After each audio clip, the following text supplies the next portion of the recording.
ਧੂੜੀ ਕਰ ਇਸ਼ਨਾਨ, ਹਰਿ ਕਾ ਨਾਮ ਧਿਆਏ ਸੁਣ,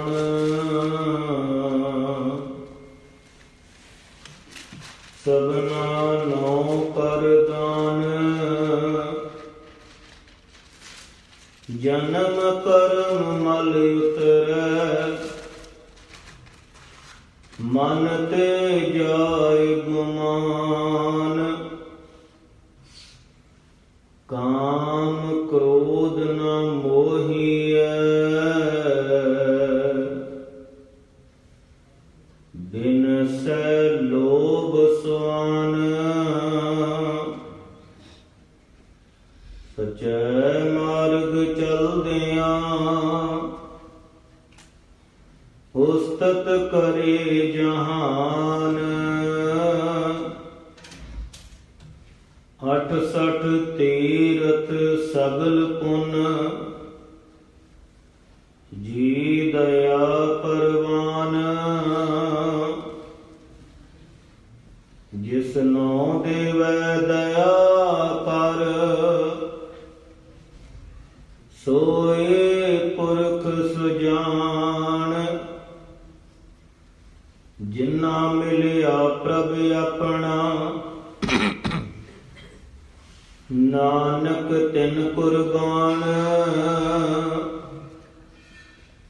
ਮਾਗ ਸੁਚੇ ਸੇ ਕਾਂਡੀਐ, ਜਿਨ ਪੂਰਾ ਗੁਰ ਮਿਹਰਬਾਨ,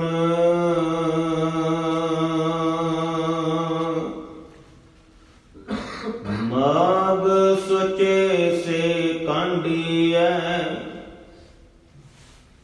ਜਿਨ ਪੂਰਾ ਗੁਰ ਮਿਹਰਬਾਨ,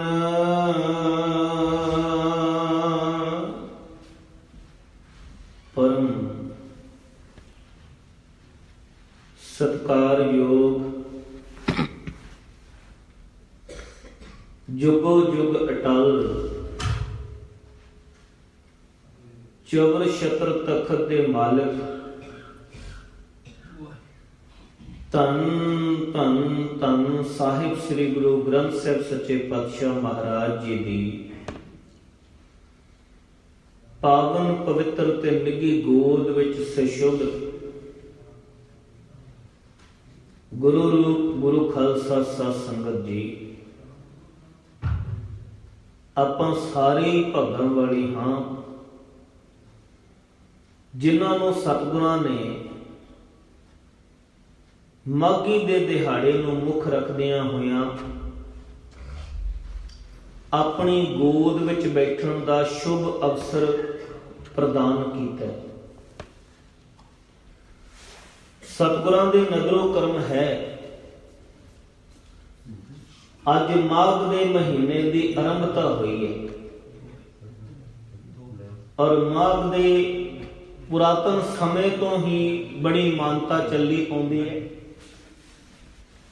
ਕਿਉਂਕਿ ਪੁਰਾਤਨ ਸਮੇਂ ਦੇ ਵਿੱਚ ਵੀ ਮਾਘ ਦੇ ਮਹੀਨੇ ਵਿੱਚ ਕਹਿੰਦੇ ਤੀਰਥਾਂ ਤੇ ਜਾ ਕੇ ਇਸ਼ਨਾਨ ਪਾਨ ਕਰੋ ਤੇ ਬਹੁਤ ਵੱਡਾ ਫਲ ਮਿਲਦਾ ਹੈ। ਤੇ ਸਤਿਗੁਰਾਂ ਨੇ ਤੇ ਗੱਲ ਹੀ ਉੱਥੋਂ ਸ਼ੁਰੂ ਕੀਤੀ। ਮੱਜਨ ਨਾਮ ਹੈ ਇਸ਼ਨਾਨ ਦਾ। ਆਓ ਵਿਚਾਰ ਨਾਲ ਜੁੜਨਾ ਕਰੀਏ, ਕਿਉਂਕਿ ਨਾਲ ਨਾਲ ਅੱਜ ਇਤਿਹਾਸ ਦੀ ਵਿਚਾਰ ਵੀ ਹੋਣੀ ਹੈ। ਇਤਿਹਾਸ ਮੁਕਤਸਰ ਦੀ ਧਰਤੀ ਦਾ, ਜਿਸ ਧਰਤੀ ਉੱਤੇ ਸਤਿਗੁਰਾਂ ਨੇ ਟੁੱਟੀ ਗੰਢੀ ਸੀ। ਵਿਚਾਰਾਂ ਦੀ ਆਰੰਭਤਾ ਤੋਂ ਪਹਿਲਾਂ ਕਰੀਏ ਰਸਨਾ ਨੂੰ ਪਵਿੱਤਰ, ਫਤਿਹ ਦੀ ਸਾਂਝ ਕਰੋ, ਝੁਕਾਓ ਸਾਹਿਬਾਂ ਨੂੰ ਸੀਸ, ਪਿਆਰ ਨਾਲ ਆਖੋ ਵਾਹਿਗੁਰੂ ਜੀ ਕਾ ਖਾਲਸਾ ਵਾਹਿਗੁਰੂ ਜੀ ਕੀ ਫਤਿਹ। ਸਤਿਗੁਰੂ ਜੀ ਬਚਨ ਕਰਦੇ ਨੇ, ਮਾਘ ਮੱਜਨ ਸੰਗ ਸਾਧੂਆਂ ਧੂੜੇ ਕਰ ਇਸ਼ਨਾਨ। ਮਾਘ ਦੇ ਮਹੀਨੇ ਵਿੱਚ, ਮਾਘ ਰੂਪੀ ਜੀਵਨ ਦੇ ਵਿੱਚ क्योंकि साडा नजरिया होना चाहिए एक एक शब्द विचों अपना जीवन का उपदेश वेखिए। ये मत वेखिए कि माघ के महीने का ही उपदेश है, सानू पता थोड़ी साडा जीवन कितना क है, की पता माघ का ही महीना साडा जीवन बस इन्ना ही होवे, पोह दा महीना ही साडा जीवन होवे। सतगुरां ने ते इथों तक दर्शाया, कहंदे हम आदमी हाँ एकदमी मोहलत मोहत न जान। इसलिए हर महीने नूं ये वेखना है कि यह महीना मेरे लिए सब तो श्रेष्ठ है, मेरा जीवन ही है बस। इसलिए माघ रूपे जीवन दे विच मज्जन, इनू मंजन नहीं पढ़ना, कई इनू मंजन पढ़ जाते हैं। मंजन नहीं, इत्थे मज्जन शब्द है, ऊपर टिप्पी नहीं लगाउणी। माघ मज्जन, मज्जन का अर्थ हुंदा इशनान करना। कहते इशनान कर माघ दे महीने दे विच किथे करना, संग साधुआं जिन्हां ने अपने जीवन नूं साधिया होया उन्हां दे संग करके धूड़ी कर इशनान। धूड़ी का भाव की है? मिट्टी नहीं है धूड़ी का भाव। धूड़ी का भाव है उपदेश, सिक्ख्या, जीवन जिस नाल तब्दील होएगा, क्योंकि विचार ही संसार तब्दील करते हैं। ते जे विचार चेंज हो गया संसार भी चेंज हो जाता है। शरीर नहीं बदलता, शरीर ते उही रहिंदा है, पर शरीर दे विच जिहड़ी विचार है वो तब्दील हो गई तो संसार ही तब्दील हो जाता है। विचार विकारी सी, बंदा विकारी सी, पर विचार निरंकारी बन गए तो वह बंदा भी निरंकार का रूप हो जाता है। सियाणियां ने इथों तक वचन किए, कहते if you change your thought you will change your life. Thought change कर ले तो लाइफ बदल जाती है, जिंदगी बदल जाती है।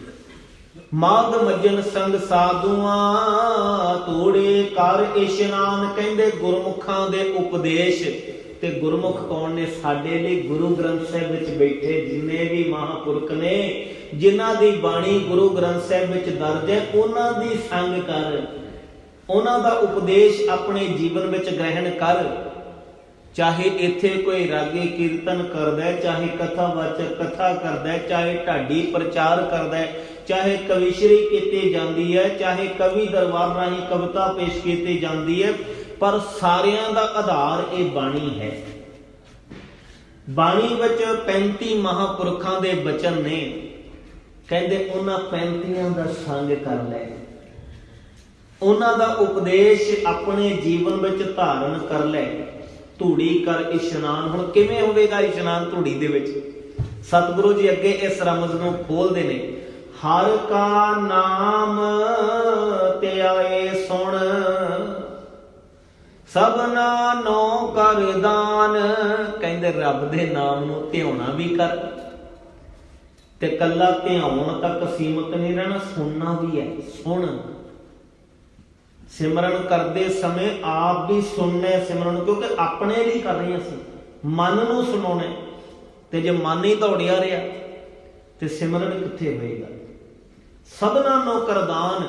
फिर सारियां नूं जिथे बाहरी तौर ते दान करना है, उत्थे अंदर अपने कर्म इंद्रे, ज्ञान इंद्रे, मन, बुद्ध, इन्हां नूं भी ये नाम दा दान दे।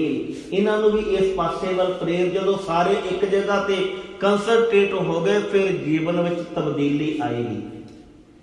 हर का नाम ध्याए सुन, सबना नो कर दान। जन्म कर्म मल उतरै। हुण जन्मां दी मैल, सतगुरां दी पावन बाणी कहंदी, जन्म जन्म के इस मन को मल लागी, काला हुआ स्या। खनली धोती उजली ना होवे, जे 100 धोबण पा। कोलू दे जिथे कोलू लग्या हुंदा उहनूं साफ करन लई एक कपड़ा रखिया जांदा है, उहनूं खनली किहा जांदा है। हुण ਉਹਦੇ ਵਿੱਚ ਇੰਨੀ ਕੁ ਧੰਦਿਆਈ ਵਸ ਗਈ ਹੁੰਦੀ ਹੈ, ਕਹਿੰਦੇ 100 ਵਾਰ ਵੀ ਉਹਨੂੰ ਧੋ ਲਓ ਉਹਦੇ ਵਿੱਚੋਂ ਧੰਦਿਆਈ ਜਾਂਦੀ ਨਹੀਂ। ਠੀਕ ਇਸੇ ਤਰ੍ਹਾਂ ਹੀ ਸਾਡੇ ਮਨ ਦੀ ਹਾਲਤ ਹੈ। ਇਹਨੂੰ ਜਨਮਾਂ ਜਨਮੰਤਰਾਂ ਦੀ ਮੈਲ ਲੱਗੀ ਹੋਈ ਹੈ ਤੇ ਇਹ ਜਾਂਦੀ ਨਹੀਂ, ਇਸੇ ਲਈ ਰੋਜ਼ ਨਿਤਨੇਮ ਕਰਨਾ ਹੈ। ਕਈ ਵਾਰ ਇਹ ਸਵਾਲ ਕਰ ਦਿੱਤਾ ਜਾਂਦਾ ਜੀ ਰੋਜ਼ ਰੋਜ਼ ਬਾਣੀ, ਉਹੀ ਬਾਣੀ ਰੋਜ਼ ਰੋਜ਼ ਕਿਉਂ ਪੜ੍ਹਨੀ? ਕਦੇ ਸਵਾਲ ਕੀਤਾ ਕਿ ਰੋਜ਼ ਰੋਜ਼ ਪ੍ਰਸ਼ਾਦਾ ਕਿਉਂ ਛਕਣਾ? रोज रोज ਉਹੀ ਸਵਾਸ ਕਿਉਂ ਲਈ ਜਾਂਦੇ ਆ? ਦੁਨੀਆ ਦੀ ਹਰ ਚੀਜ਼ ਰੈਪੂਟੇਸ਼ਨ ਹੈ, ਤੇ ਰੋਜ਼ ਰੋਜ਼ ਘਰ ਦੇ ਵਿੱਚ ਝਾੜੂ ਕਿਉਂ ਫੇਰਦੇ ਆ? ਕਿਤੇ 5-7 ਸਾਲੀ ਫੇਰ ਲਓ। ਜੇ ਘਰ ਦੇ ਵਿੱਚ ਰੋਜ਼ ਝਾੜੂ ਫੇਰਨਾ ਜ਼ਰੂਰੀ ਹੈ ਤੇ ਅੰਦਰ ਸਫਾਈ ਲਈ ਨਿਤਨੇਮ ਕਰਨਾ ਵੀ ਜ਼ਰੂਰੀ ਹੈ। ਅੰਦਰ ਪਰਮੇਸ਼ਰ ਦੀ ਬੰਦਗੀ ਕਰਨੀ ਵੀ ਜ਼ਰੂਰੀ ਹੈ। ਔਰ ਇਤਿਹਾਸ ਵੱਲ ਝਾਤ ਮਾਰੋ, ਆਪਾਂ 40 ਮੁਕਤਿਆਂ ਦੀ ਗੱਲ ਕਰਦੇ ਹਾਂ। 3 ਤਰ੍ਹਾਂ ਦੇ ਮੁਕਤੇ ਨੇ। ਜਿਸ ਵੇਲੇ ਗੁਰੂ ਗੋਬਿੰਦ ਸਿੰਘ ਸੱਚੇ ਪਾਤਸ਼ਾਹ ਮਹਾਰਾਜ ਜੀ ਨੇ ਖਾਲਸਾ ਪੰਥ ਸਾਜਿਆ ਸੀ, 5 ਪਿਆਰਿਆਂ ਦੇ ਸੀਸ ਲੈ ਲੈ, ਭਾਈ ਦਇਆ ਸਿੰਘ ਲਾਹੌਰ ਤੋਂ, ਭਾਈ ਧਰਮ ਸਿੰਘ ਦਿੱਲੀ ਤੋਂ, ਭਾਈ ਹਿੰਮਤ ਸਿੰਘ ਜਗਨਨਾਥਪੁਰੀ ਤੋਂ, ਭਾਈ ਮੋਹਕਮ ਸਿੰਘ ਦੁਆਰਕਾਪੁਰੀ ਤੋਂ, ਭਾਈ ਸਾਹਿਬ ਸਿੰਘ ਬਿਦਰ ਤੋਂ, ਇਹਨਾਂ 5 ਦੇ ਸੀਸ ਲੈ ਕੇ ਇਹਨਾਂ ਨੂੰ ਤੰਬੂ ਵਿੱਚ ਲੈ ਗਏ। ਤੇ ਜਦੋਂ ਤੰਬੂ ਚੋਂ ਬਾਹਰ ਆਏ, 5 ਹੋਰ ਸਿੱਖ ਉੱਥੇ ਖੜੇ ਸਨ। ਕਿਹੜੇ ਕਿਹੜੇ? ਭਾਈ ਦੇਵਾ ਸਿੰਘ, ਭਾਈ ਟਹਿਲ ਸਿੰਘ, ਭਾਈ ਰਾਮ ਸਿੰਘ, ਭਾਈ ਈਸ਼ਰ ਸਿੰਘ ਅਤੇ ਭਾਈ ਫਤਿਹ ਸਿੰਘ। ਹੁਣ ਜਿਸ ਵੇਲੇ ਗੁਰੂ ਗੋਬਿੰਦ ਸਿੰਘ ਜੀ ਭਰੀ ਸਟੇਜ ਦੇ ਉੱਤੇ ਆਏ, ਉਹਨਾਂ 5 ਪਿਆਰਿਆਂ ਨੂੰ ਨਾਲ ਲੈ ਕੇ ਆਏ। ਉਹਨਾਂ ਦਾ ਰੂਪ ਵੱਖਰਾ ਸੀ। ਤੇ ਗੁਰੂ ਗੋਬਿੰਦ ਸਿੰਘ ਜੀ ਨੇ ਜਿਹੜੇ ਹੁਣ 5 ਸੰਗਤ ਵਿੱਚ ਖੜੇ ਨੇ, ਉਹਨਾਂ ਨੂੰ ਪੁੱਛਿਆ, ਕਹਿੰਦੇ ਭਾਈ ਤੁਸੀਂ ਕਿਉਂ ਖੜੇ? ਕਹਿੰਦੇ ਸੱਚੇ ਪਾਤਸ਼ਾਹ ਤੁਸੀਂ 5 ਸੀਸ ਮੰਗ ਲਏ, ਉਪਰੰਤ ਬਾਹਰ ਨਹੀਂ ਆਏ, ਤੇ ਅਸੀਂ ਵੀ ਸੀਸ ਦੇਣ ਲਈ ਖੜੇ ਆ, ਤੇ ਸਾਡੇ ਵੀ ਸੀਸ ਪ੍ਰਵਾਨ ਕਰੋ, ਕਿਰਪਾ ਕਰੋ। ਫਿਰ ਗੁਰੂ ਗੋਬਿੰਦ ਸਿੰਘ ਜੀ ਪ੍ਰਸੰਨਤਾ ਦੇ ਘਰ ਦੇ ਵਿੱਚ ਆਏ। ਕਹਿੰਦੇ ਆਹ ਸਾਡੇ 5 ਪਿਆਰੇ ਨੇ ਤੇ ਆਹ ਸਾਡੇ 5 ਮੁਕਤੇ ਨੇ। ਉਹਨਾਂ ਨੂੰ 5 ਮੁਕਤਿਆਂ ਦਾ ਖਿਤਾਬ ਦਿੱਤਾ ਹੈ। ਭਾਈ ਦੇਵਾ ਸਿੰਘ, ਭਾਈ ਰਾਮ ਸਿੰਘ, ਭਾਈ ਟਹਿਲ ਸਿੰਘ, ਭਾਈ ਈਸ਼ਰ ਸਿੰਘ ਤੇ ਭਾਈ ਫਤਿਹ ਸਿੰਘ, ਇਹ 5 ਨੂੰ ਸਤਿਗੁਰਾਂ ਨੇ ਮੁਕਤਿਆਂ ਦਾ ਖਿਤਾਬ ਦਿੱਤਾ ਹੈ। ਅਨੰਦਪੁਰ ਸਾਹਿਬ ਦੀ ਧਰਤੀ ਉੱਤੇ ਸਮਾਂ ਆਪਣੀ ਕੋਲ ਤੁਰਿਆ। ਅਨੰਦਪੁਰ ਸਾਹਿਬ ਨੂੰ ਘੇਰਾ ਪਿਆ, ਤੇ ਉਸ ਘੇਰੇ ਦੇ ਵਿੱਚੋਂ ਹੀ ਕਹਿੰਦੇ ਦੁਨੀ ਚੰਦ ਮਾਝੇ ਦਾ ਰਹਿਣ ਵਾਲਾ ਮਸੰਦ ਸੀ। ਜਿਸ ਵੇਲੇ ਹਾਥੀ ਨਾਲ ਟੱਕਰ ਲੈਣ ਦੀ ਗੱਲ ਆਈ ਤੇ ਇਹ ਪਿੱਠ ਦਿਖਾ ਕੇ ਭੱਜ ਗਿਆ। ਉਸ ਆਨੰਦਗੜ੍ਹ ਦੇ ਕਿਲੇ ਤੋਂ ਰੱਸੀ ਲਾ ਕੇ ਥੱਲੇ ਉਤਰਿਆ, ਲੱਤ ਵੀ ਇਹਦੀ ਟੁੱਟ ਗਈ ਸੀ, ਤੇ ਅੱਗੇ ਜਾ ਕੇ ਵੀ ਬਚਿਆ ਨਹੀਂ। ਅੱਗੇ ਜਾ ਕੇ ਵੀ ਸੱਪ ਲੜਨ ਨਾਲ ਇਹਦੀ ਮੌਤ ਹੋ ਗਈ ਸੀ। ਇਹ ਦੁਨੀ ਚੰਦ ਹੁਣ ਇਹਨੇ ਕਲੰਕ ਲਗਾਇਆ ਮਾਝੇ ਦੇ ਸਿੱਖਾਂ ਨੂੰ, ਭਾਵੇਂ ਕਿ ਇਹਦੇ ਜਿਹੜੇ ਪੋਤਰੇ ਸਨ ਉਹਨਾਂ ਨੇ ਵਾਪਸ ਆ ਕੇ ਸਤਿਗੁਰਾਂ ਦੇ ਚਰਨਾਂ ਵਿੱਚ ਭੁੱਲ ਬਖਸ਼ਾਈ ਸੀ ਆਪਣੀ। ਸੱਚੇ ਪਾਤਸ਼ਾਹ ਸਾਡੀ ਤੇ ਕੁੱਲ ਹੀ ਕਲੰਕਿਤ ਹੋ ਗਈ, ਤੇ ਅਸੀਂ ਤੁਹਾਡੀ ਸ਼ਰਨ ਵਿੱਚ ਆਏ ਹਾਂ, ਰਹਿਮਤ ਕਰੋ, ਬਖਸ਼ਿਸ਼ ਕਰੋ, ਸਾਨੂੰ ਬਖਸ਼ ਲਓ। ਤੇ ਗੁਰੂ ਗੋਬਿੰਦ ਸਿੰਘ ਜੀ ਨੇ ਉਹਨਾਂ ਨੂੰ ਬਖਸ਼ ਵੀ ਲਿਆ ਸੀ। ਹੁਣ ਇਹ ਇੱਕ ਦੁਨੀ ਚੰਦ ਮਸੰਦ ਦੇ ਜਾਣ ਕਰਕੇ ਕਈਆਂ ਦੇ ਮਨ ਢਹਿ ਢੇਰੀ ਹੋ ਗਏ ਸਨ ਉੱਥੇ। ਦੂਜੇ ਪਾਸੇ ਮੁਗਲ ਹਕੂਮਤ ਵੱਲੋਂ ਇਹ ਆਫਰਾਂ ਦਿੱਤੀਆਂ ਜਾ ਰਹੀਆਂ ਨੇ ਕਿ ਜਿਹੜਾ ਗੁਰੂ ਗੋਬਿੰਦ ਸਿੰਘ ਜੀ ਦਾ ਸੰਗ ਛੱਡ ਕੇ ਚਲਿਆ ਜਾਏਗਾ, ਉਹਨੂੰ ਜਿਉਂਦਿਆਂ ਜਾਣ ਦਿੱਤਾ ਜਾਏਗਾ, ਉਹਦਾ ਵਾਲ ਵੀ ਵਿੰਗਾ ਨਹੀਂ ਕੀਤਾ ਜਾਏਗਾ। ਹੁਣ ਉਸ ਸਮੇਂ ਜਿਸ ਵੇਲੇ ਕਸਮਾਂ ਵੀ ਖਾਧੀਆਂ ਇਹਨਾਂ ਸਾਰੀਆਂ ਮੁਗਲ ਸੈਨਿਕਾਂ ਨੇ, ਪਹਾੜੀ ਰਾਜਿਆਂ ਨੇ, ਤੇ ਗੁਰੂ ਗੋਬਿੰਦ ਸਿੰਘ ਮਹਾਰਾਜ ਜੀ ਦੇ ਉੱਤੇ ਕੁਝ ਸਿੰਘਾਂ ਨੇ ਜ਼ੋਰ ਪਾਇਆ, ਸੱਚੇ ਪਾਤਸ਼ਾਹ ਇੱਥੇ ਭੁੱਖੇ ਮਰਨ ਨਾਲੋਂ ਚੰਗਾ ਹੈ ਆਪਾਂ ਜੰਗ ਦੇ ਮੈਦਾਨ ਵਿੱਚ ਜੂਝ ਕੇ ਮਰੀਏ। ਹੁਣ ਸਾਨੂੰ ਬਾਹਰ ਨਿਕਲਣ ਦਾ ਮੌਕਾ ਦਿੱਤਾ ਜਾ ਰਿਹਾ ਹੈ ਤੇ ਅਸੀਂ ਜਾਣਾ ਚਾਹੁੰਦੇ ਹਾਂ, ਕਿਰਪਾ ਕਰੋ ਨਾਲ ਸਾਡੇ ਚਲੋ। ਤੇ ਗੁਰੂ ਗੋਬਿੰਦ ਸਿੰਘ ਸੱਚੇ ਪਾਤਸ਼ਾਹ ਮਹਾਰਾਜ ਜੀ ਨੇ ਬਚਨ ਕਰਤੇ ਸਨ ਉਸ ਵੇਲੇ, ਕਹਿੰਦੇ ਤੁਹਾਡੇ ਵਿੱਚੋਂ ਦੱਸੋ ਕਿਹੜਾ ਕਿਹੜਾ ਜਾਣਾ ਚਾਹੁੰਦਾ ਗੁਰੂ ਤੋਂ ਬਗੈਰ। ਹੁਣ ਗਿਣਤੀ ਦੇ ਸਿੰਘ ਖੜ ਗਏ ਉਸ ਵੇਲੇ, ਤੇ ਗੁਰੂ ਗੋਬਿੰਦ ਸਿੰਘ ਜੀ ਮਹਾਰਾਜ ਜੀ ਨੇ ਪੁੱਛਣਾ ਕੀਤਾ। ਉਸ ਵੇਲੇ ਗਿਣਤੀ ਕਾਫੀ ਸੀ। ਪੁੱਛਣਾ ਕੀਤਾ, ਕਹਿੰਦੇ ਜਾਣਾ ਚਾਹੁੰਦੇ ਹੋ? ਕਹਿੰਦੇ ਹਾਂ ਸੱਚੇ ਪਾਤਸ਼ਾਹ ਜਾਣਾ ਚਾਹੁੰਦੇ। ਤੇ ਗੁਰੂ ਗੋਬਿੰਦ ਸਿੰਘ ਮਹਾਰਾਜ ਜੀ ਨੇ ਬਚਨ ਕੀਤੇ, ਕਹਿੰਦੇ ਫਿਰ ਆ ਕਾਗਜ਼ ਪਿਆ, ਸਿਆਹੀ ਪਈ ਹੈ, ਕਲਮ ਪਈ ਹੈ, ਤੇ ਆ ਸਾਨੂੰ ਲਿਖਤੀ ਰੂਪ ਵਿੱਚ ਦੇ ਜਾਓ ਬੇਦਾਵਾ ਕਿ ਤੁਸੀਂ ਸਾਡੇ ਸਿੱਖ ਨਹੀਂ ਤੇ ਅਸੀਂ ਤੁਹਾਡੇ ਗੁਰੂ ਨਹੀਂ। ਹੁਣ ਉਹਨਾਂ ਵਿੱਚੋਂ ਅੱਧਿਆਂ ਦੇ ਮਨ ਫੇਰ ਢਹਿ ਢੇਰੀ ਹੋ ਗਏ ਤੇ ਅੱਧੇ ਜਿਹੜੇ ਸਨ ਉਹ ਕਹਿੰਦੇ ਨਹੀਂ, ਉਹਨਾਂ ਦੇ ਜ਼ਮੀਰ ਨੇ ਆਗਿਆ ਨਹੀਂ ਦਿੱਤੀ ਕਿ ਨਹੀਂ, ਅਸੀਂ ਰੋਜ਼ ਬਚਨ ਪੜ੍ਹਦੇ ਹਾਂ, ਜੇ ਕੋ ਗੁਰ ਤੇ ਬੇਮੁਖ ਹੋਵੇ ਉਹਨੂੰ ਸਤਿਗੁਰ ਮੁਕਤ ਨਾ ਪਾਵੇ, ਪਾਵੇ ਮੁਕਤ ਨਾ ਹੋਰ ਥੈ, ਕੋਈ ਪੁੱਛੋ ਬਵੇਕੀਆਂ ਜਾਈ, ਅਨੇਕ ਜੋਨੀ ਭਰਮੇ ਆਵੇ ਬਿਨ ਸਤਿਗੁਰ ਮੁਕਤ ਨਾ ਪਾਏ, ਫਿਰ ਮੁਕਤ ਪਾਏ ਲਾਗ ਚਰਨੀ, ਸਤਿਗੁਰ ਸ਼ਬਦ ਸੁਣਾਏ, ਕਹੇ ਨਾਨਕ ਵਿਚਾਰ ਦੇਖੋ ਬਿਨ ਸਤਿਗੁਰ ਮੁਕਤ ਨਾ ਪਾਏ। ਪਰ ਉਹਨਾਂ ਵਿੱਚੋਂ ਹੁਣ ਇੱਕ ਐਸੇ ਨੇ ਜਿਨ੍ਹਾਂ ਦੀ ਅਗਵਾਈ ਭਾਈ ਬਚਿੱਤਰ ਸਿੰਘ ਕਰ ਰਹੇ ਨੇ, ਤੇ ਇੱਕ ਟੋਲਾ ਐਸਾ ਹੈ ਜਿਨ੍ਹਾਂ ਦੀ ਅਗਵਾਈ ਦੁਨੀ ਚੰਦ ਮਸੰਦ ਕਰ ਰਹੇ ਆ ਉਸ ਵੇਲੇ, ਕਿਉਂਕਿ ਉਹ ਉਹਦੇ ਵੱਲ ਵੇਖ ਰਹੇ ਨੇ, ਉਹ ਨਿਕਲ ਗਿਆ ਜਿਉਂਦਿਆਂ, ਉਹ ਪਹੁੰਚ ਗਿਆ ਆਪਣੇ ਘਰ, ਤੇ ਅਸੀਂ ਵੀ ਪਹੁੰਚ ਸਕਦੇ ਹਾਂ, ਅਸੀਂ ਸੁਰੱਖਿਅਤ ਨਿਕਲ ਸਕਦੇ ਹਾਂ। ਤੇ ਉਹ ਦੁਨੀ ਚੰਦ ਦੀ ਅਗਵਾਈ ਵਿੱਚ ਚੱਲਣ ਵਾਲਿਆਂ ਨੇ ਵਿਦਾਵਾ ਲਿਖ ਦਿੱਤਾ ਇਸ ਆਨੰਦਪੁਰ ਦੀ ਧਰਤੀ ਉੱਤੇ, ਸਾਈਨ ਕਰ ਦਿੱਤੇ। ਇਤਿਹਾਸ ਕਹਿੰਦਾ ਉਹ 40 ਨੇ ਸਾਈਨ ਕੀਤੇ। 40 ਹੀ ਗੁਰੂ ਗੋਬਿੰਦ ਸਿੰਘ ਜੀ ਨਾਲ ਚਮਕੌਰ ਦੀ ਗੜੀ ਦੇ ਵਿੱਚ ਸਨ, ਤੇ 40 ਹੀ ਵੈਸੇ ਖਿਦਰਾਣੇ ਦੀ ਢਾਬ ਉੱਤੇ ਜਿਹੜੇ ਸ਼ਹੀਦ ਹੋਏ ਨਾ ਸਿੰਘ, 300 ਗਿਣਤੀ ਹੈ ਉਹਨਾਂ ਦੀ, ਪਰ ਵਿਦਾਵੀਏ 40 ਸਨ ਉਹਨਾਂ ਵਿੱਚ, ਜਿਨ੍ਹਾਂ ਦੇ ਮੱਥੇ ਤੇ ਬੇਮੁਖਤਾਈ ਦਾ ਕਲੰਕ ਲੱਗਿਆ ਸੀ, ਉਹ 40 ਸਨ।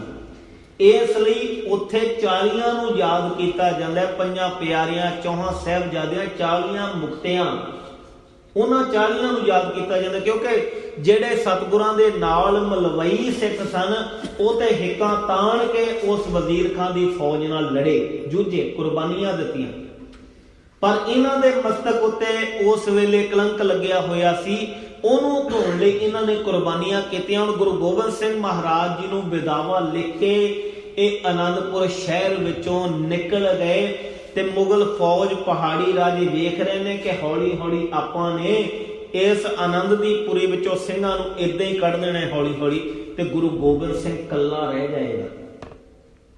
ਤੇ ਕੱਲਾ ਗੁਰੂ ਗੋਬਿੰਦ ਸਿੰਘ ਜਿਸ ਵੇਲੇ ਰਹਿ ਗਿਆ, ਫਿਰ ਅਸੀਂ ਸਾਰੇ ਇੱਕੋ ਵਾਰ ਹਮਲਾ ਕਰਕੇ ਗੁਰੂ ਗੋਬਿੰਦ ਸਿੰਘ ਜੀ ਨੂੰ ਕੈਦ ਵਿੱਚ ਕਰ ਲਾਂਗੇ, ਜਿਉਂਦੇ ਨੂੰ ਫੜ ਲਾਂਗੇ। ਹੁਣ ਇਹ 40 ਸੁਰੱਖਿਅਤ ਲੰਘ ਗਏ, ਤੇ ਲੰਘ ਕੇ ਗਏ ਕਿੱਥੇ ਨੂੰ? ਮਾਝੇ ਦੀ ਧਰਤੀ ਉੱਤੇ ਗਏ। ਉਧਰ ਥੋੜੇ ਦਿਨਾਂ ਬਾਅਦ ਇਹ ਗੁਰੂ ਗੋਬਿੰਦ ਸਿੰਘ ਸੱਚੇ ਪਾਤਸ਼ਾਹ ਮਹਾਰਾਜ ਜੀ ਨੇ ਆਨੰਦਪੁਰ ਨੂੰ ਛੱਡ ਦਿੱਤਾ।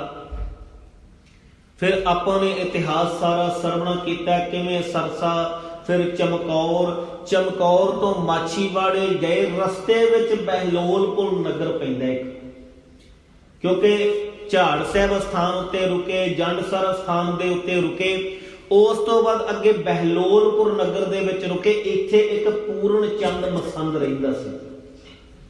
ਇਹ ਪੂਰਨ ਚੰਦ ਮਸੰਦ ਆਨੰਦਪੁਰ ਵਿੱਚ ਗੁਰੂ ਗੋਬਿੰਦ ਸਿੰਘ ਮਹਾਰਾਜ ਜੀ ਦੇ ਚਰਨਾਂ ਵਿੱਚ ਬੜੀ ਵਾਰ ਬੇਨਤੀ ਕਰਦਾ ਸੀ, ਸੱਚੇ ਪਾਤਸ਼ਾਹ ਮੇਰੇ ਘਰ ਚਰਨ ਪਾਓ, ਮੈਨੂੰ ਸੇਵਾ ਦਾ ਅਵਸਰ ਪ੍ਰਾਪਤ ਹੋਵੇ, ਮੈਂ ਸੁਭਾਗਾ ਬਣ ਜਾਵਾਂਗਾ ਤੁਹਾਡੀ ਸੇਵਾ ਕਰਕੇ, ਮੇਰੀ ਸੇਵਾ ਪ੍ਰਵਾਨ ਕਰੋ, ਮੈਨੂੰ ਸੇਵਾ ਦਾ ਮੌਕਾ ਦਿਓ। ਤੇ ਗੁਰੂ ਗੋਬਿੰਦ ਸਿੰਘ ਮਹਾਰਾਜ ਜੀ ਨੇ ਇਸ ਪੂਰਨ ਚੰਦ ਮਸੰਦ ਨੂੰ ਕਹਿਣਾ ਕਿ ਪੂਰਨ ਚੰਦ, ਹੁਣ ਤੇ ਤੂੰ ਕਹੀ ਜਾਂਦਾ ਕਿ ਮੇਰੇ ਘਰ ਆਓ, ਮੇਰੇ ਘਰ ਚਰਨ ਪਾਓ, ਅਸੀਂ ਜਿਸ ਵੇਲੇ ਤੇਰੇ ਘਰ ਆ ਗਏ ਤੇਰੇ ਤੋਂ ਸੇਵਾ ਨਹੀਂ ਹੋਣੀ। ਕਹਿੰਦਾ ਨਾ ਜੀ, ਮੈਂ ਜਾਨ ਦੀ ਬਾਜੀ ਲਗਾ ਦਿਆਂਗਾ ਸੇਵਾ ਕਰਨ ਲਈ, ਮੈਂ ਹਰ ਹੱਦ ਤੱਕ ਜਾਵਾਂਗਾ ਸੇਵਾ ਕਰਨ ਲਈ, ਮੈਂ ਕੋਈ ਵੀ ਮੁੱਲ ਤਾਰ ਸਕਦਾ ਸੇਵਾ ਲਈ, ਤੇ ਬਸ ਮੈਨੂੰ ਮੌਕਾ ਦਿਓ। ਕਹਿੰਦੇ ਚੰਗਾ, ਕੋਈ ਗੱਲ ਨਹੀਂ, ਸਮਾਂ ਆਏਗਾ ਤੇਰੇ ਘਰ ਆਵਾਂਗੇ। ਤੇ ਗੁਰੂ ਗੋਬਿੰਦ ਸਿੰਘ ਸੱਚੇ ਪਾਤਸ਼ਾਹ ਚਮਕੌਰ ਦੀ ਗੜੀ ਚੋਂ ਨਿਕਲ ਕੇ ਜੰਡ ਸਾਹਿਬ, ਝਾੜ ਸਾਹਿਬ ਸਥਾਨ ਤੋਂ ਉੱਦਿਆ ਹੋਇਆ ਇਸ ਬਹਿਲੋਲਪੁਰ ਨਗਰ ਦੇ ਵਿੱਚ ਗਏ ਸਨ, ਤੇ ਬਹਿਲੋਲਪੁਰ ਨਗਰ ਦੇ ਵਿੱਚ ਪਤਾ ਕੀਤਾ ਕਿ ਪੂਰਨ ਚੰਦ ਮਸੰਦ ਦਾ ਘਰ ਕਿਹੜਾ ਹੈ। ਇਹਦੇ ਘਰ ਦੇ ਵਿੱਚ ਜਾ ਕੇ ਪ੍ਰਵੇਸ਼ ਕੀਤਾ। ਇਹਦਾ ਇੱਕ ਨੌਕਰ ਸੀ ਜਿਉਣਾ। ਹੁਣ ਉਹ ਜਿਉਣਾ ਨੌਕਰ ਜਿਹੜਾ ਸੀ, ਉਹਨੇ ਪੁੱਛਣਾ ਕੀਤਾ, ਆਓ ਭਗਤ ਕਰਨੀ ਕੀਤੀ। ਗੁਰੂ ਗੋਬਿੰਦ ਸਿੰਘ ਜੀ ਦਾ ਨੂਰਾਨੀ ਚਿਹਰਾ ਵੇਖ ਕੇ ਤੇ ਚਰਨਾਂ ਦਾ ਭੌਰਾ ਬਣਿਆ, ਕਹਿੰਦੇ ਸੱਚੇ ਪਾਤਸ਼ਾਹ ਦੱਸੋ, ਹੁਕਮ ਕਰੋ, ਮੈਂ ਤੁਹਾਡੀ ਕੀ ਸੇਵਾ ਕਰ ਸਕਦਾ। ਗੁਰੂ ਗੋਬਿੰਦ ਸਿੰਘ ਮਹਾਰਾਜ ਜੀ ਨੇ ਬਚਨ ਕੀਤੇ, ਕਹਿੰਦੇ ਪੂਰਨ ਚੰਦ ਮਸੰਦ ਕਿੱਥੇ ਹੈ? ਕਹਿੰਦਾ ਜੀ ਉਹ ਆਰਾਮ ਕਰ ਰਿਹਾ ਆਪਣੇ ਕਮਰੇ ਦੇ ਵਿੱਚ। ਕਹਿੰਦੇ ਜਾਓ ਫਿਰ ਉਹਨੂੰ ਬੁਲਾ ਕੇ ਲੈ ਕੇ ਆਓ, ਅਸੀਂ ਉਹਨਾਂ ਨੂੰ ਮਿਲਣਾ। ਤੇ ਹੁਣ ਇਹ ਜਿਹੜਾ ਜਿਉਣਾ ਨੌਕਰ ਸੀ, ਇਹਨੇ ਬੇਨਤੀ ਕੀਤੀ, ਜੀ ਉਹਨੇ ਮੈਨੂੰ ਪੁੱਛਣਾ ਕਿ ਕੌਣ ਹੈ, ਕਿਹਨੂੰ ਮਿਲਣਾ, ਤੇ ਮੈਂ ਕੀ ਦੱਸਾਂਗਾ। ਤੇ ਗੁਰੂ ਗੋਬਿੰਦ ਸਿੰਘ ਮਹਾਰਾਜ ਜੀ ਨੇ ਬਚਨ ਕੀਤੇ, ਉਹਨੂੰ ਜਾ ਕੇ ਕਹਦੇ ਆਨੰਦਪੁਰ ਵਾਲੇ ਆਏ ਨੇ, ਆਨੰਦਪੁਰ ਸਾਹਿਬ ਤੋਂ ਆਏ ਨੇ।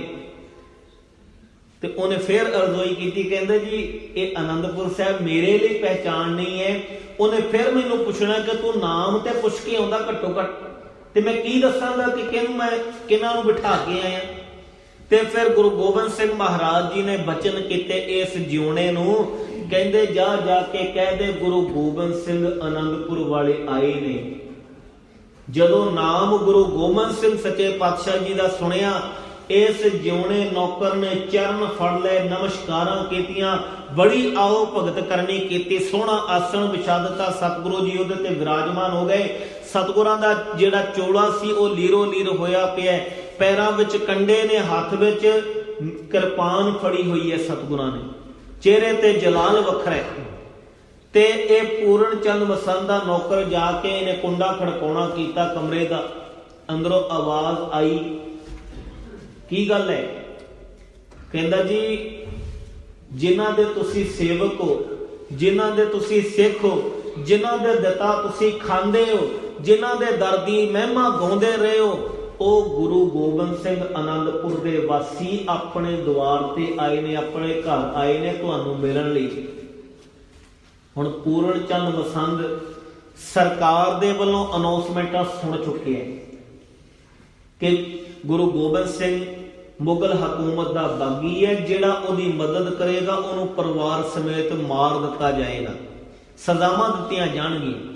ਹੁਣ ਕਹਿੰਦੇ ਐਸੀ ਖੇਡ ਵਰਤੀ, ਪੂਰਨ ਚੰਦ ਮਸੰਦ ਕਹਿੰਦਾ ਤੂੰ ਦੱਸਤਾ ਨਹੀਂ ਦਿੱਤਾ ਕਿ ਮੈਂ ਇੱਥੇ ਹੀ ਆ। ਕਹਿੰਦਾ ਜੀ ਦੱਸਿਆ। ਕਹਿੰਦੇ ਜਾ ਫਿਰ ਜਾ ਕੇ ਕਹਿ ਦੇ ਗੁਰੂ ਗੋਬਿੰਦ ਸਿੰਘ ਜੀ ਨੂੰ ਕਿ ਪੂਰਨ ਚੰਦ ਇੱਥੇ ਨਹੀਂ, ਉਹ ਲਾਂਭੇ ਗਿਆ ਹੋਇਆ ਤੇ ਮੈਂ ਨਹੀਂ ਮਿਲਣਾ ਚਾਹੁੰਦਾ ਇਸ ਸਮੇਂ, ਮੈਂ ਨਹੀਂ ਕਿਸੇ ਪ੍ਰਕਾਰ ਨਾਲ ਸੇਵਾ ਕਰਨਾ ਚਾਹੁੰਦਾ ਗੁਰੂ ਗੋਬਿੰਦ ਸਿੰਘ ਜੀ ਦੇ, ਤੂੰ ਜਾ ਕੇ ਉਹਨਾਂ ਨੂੰ ਇੱਥੋਂ ਉਦਾਂ ਹੀ ਵਿਦਾ ਕਰ ਦੇ। ਹੁਣ ਪੈਰਾਂ ਹੇਠੋਂ ਜ਼ਮੀਨ ਨਿਕਲ ਗਈ ਇਸ ਭਾਈ ਜਿਉਣੇ ਦੇ ਨੌਕਰ ਦੇ। ਕਹਿੰਦਾ ਮੈਂ ਕੀ ਕਹਾਂਗਾ ਜਾ ਕੇ, ਕਿਹੜੇ ਮੂੰਹ ਨਾਲ ਝੂਠ ਬੋਲਾਂਗਾ ਗੁਰੂ ਗੋਬਿੰਦ ਸਿੰਘ ਜੀ ਦੇ ਅੱਗੇ? ਝੂਠ ਤੇ ਸੱਚ ਝੱਟ ਫੜਿਆ ਜਾਣਾ ਉਹਨਾਂ ਦੇ ਅੱਗੇ, ਤੇ ਝੂਠ ਬੋਲਿਆ ਹੀ ਨਹੀਂ ਜਾਂਦਾ। ਮੈਂ ਕੀ ਕਹਾਂਗਾ ਜਾ ਕੇ? ਤੇ ਇਸ ਜਿਉਣੇ ਨੇ ਦੱਬੇ ਪੈਰੀ ਵਾਪਸ ਆਇਆ, ਚਰਨ ਫੜ ਲਏ, ਸੱਚੇ ਪਾਤਸ਼ਾਹ ਮੈਂ ਤੁਹਾਨੂੰ ਕੀ ਆਖਾਂ। ਤੇ ਹੁਣ ਰਾਤ ਦਾ ਸਨਾਟਾ, ਗੁਰੂ ਗੋਬਿੰਦ ਸਿੰਘ ਜੀ ਨੇ ਆਪ ਹੀ ਬਚਨ ਕੀਤੇ, ਕਹਿੰਦੇ ਅਸੀਂ ਸੁਣ ਲਿਆ ਜੋ ਪੂਰਨ ਨੇ ਆਖਿਆ ਨਾ, ਅਸੀਂ ਸੁਣ ਲਿਆ। ਬੜੀ ਵਾਰ ਕਹਿੰਦਾ ਸੀ ਕਿ ਸਾਡੇ ਘਰ ਆਇਓ, ਸਾਨੂੰ ਸੇਵਾ ਦਾ ਮੌਕਾ ਦਿਓ। ਅਸੀਂ ਇਹਨੂੰ ਬੜੀ ਵਾਰ ਕਿਹਾ ਸੀ ਕਿ ਤੇਰੇ ਘਰ ਜਦੋਂ ਆ ਗਏ ਤੇਰੇ ਤੋਂ ਤੇ ਪਛਾਣ ਵੀ ਨਹੀਂ ਹੋਣਾ, ਤੂੰ ਸੇਵਾ ਕਰਨੀ ਤੇ ਬੜੇ ਦੂਰ ਦੀ ਗੱਲ ਹੈ। ਤੇ ਉਹੀ ਖੇਡ ਸੱਚਾਈ ਵਿੱਚ ਵਰਤ ਗਈ। ਹੁਣ ਪੂਰਨ ਚੰਦ ਮਸੰਦ ਬੇਮੁਖ ਹੋ ਗਿਆ, ਤੇ ਜਿਹੜਾ ਇਹ ਜਿਉਣਾ ਸੀ ਇਹਨੇ ਚਰਨ ਪਰਸੇ, ਇਹਨੇ ਇੱਕ ਟਿੰਡ ਲਈ, ਜਿਹੜੀ ਟਿੰਡ ਦਾ ਸਰਾਣਾ ਮਾਛੀਵਾੜੇ ਵਿੱਚ ਲਾਇਆ, ਉਹ ਉਸ ਖੂਹ ਦੀ ਟਿੰਡ ਨਹੀਂ ਸੀ। ਉਹ ਟਿੰਡ ਇਸ ਭਾਈ ਜਿਉਣੇ ਨੇ ਦਿੱਤੀ ਸੀ, ਉਹਦੇ ਵਿੱਚ ਕੁਝ ਲੱਕੜਾਂ ਬਾਲ ਕੇ ਦਿੱਤੀਆਂ ਸੇਕ ਦੇਣ ਲਈ, ਤੇ ਉਹ ਰੱਸੀ ਨਾਲ ਬੰਨ੍ਹ ਕੇ ਸਤਿਗੁਰਾਂ ਨੂੰ ਪਕੜਾ ਦਿੱਤੀ। ਸੱਚੇ ਪਾਤਸ਼ਾਹ ਮੈਂ ਨਹੀਂ ਤੁਹਾਨੂੰ ਕਹਿ ਸਕਦਾ ਜਾਓ, ਤੁਸੀਂ ਆਪ ਹੀ ਕਿਰਪਾ ਕਰੋ। ਸਤਿਗੁਰਾਂ ਨੇ ਇਸ ਭਾਈ ਜਿਉਣੇ ਨੂੰ ਅਸੀਸਾਂ ਦਿੱਤੀਆਂ। ਕਹਿੰਦੇ ਨੇੜੇ ਵਾਲਾ ਦੂਰ ਹੋ ਗਿਆ ਤੇ ਦੂਰ ਵਾਲਾ ਨੇੜੇ ਹੋ ਗਿਆ, ਹਾਜ਼ਰ ਗੈਰ ਹਾਜ਼ਰ ਹੋ ਗਿਆ ਤੇ ਗੈਰ ਹਾਜ਼ਰ ਹਾਜ਼ਰ ਹੋ ਗਿਆ। ਇੱਥੇ ਤੂੰ ਬਖਸ਼ਿਸ਼ਾਂ ਲੈ ਗਿਆ, ਉਹ ਬਖਸ਼ਿਸ਼ਾਂ ਤੋਂ ਸਖਣਾ ਹੀ ਰਹਿ ਗਿਆ।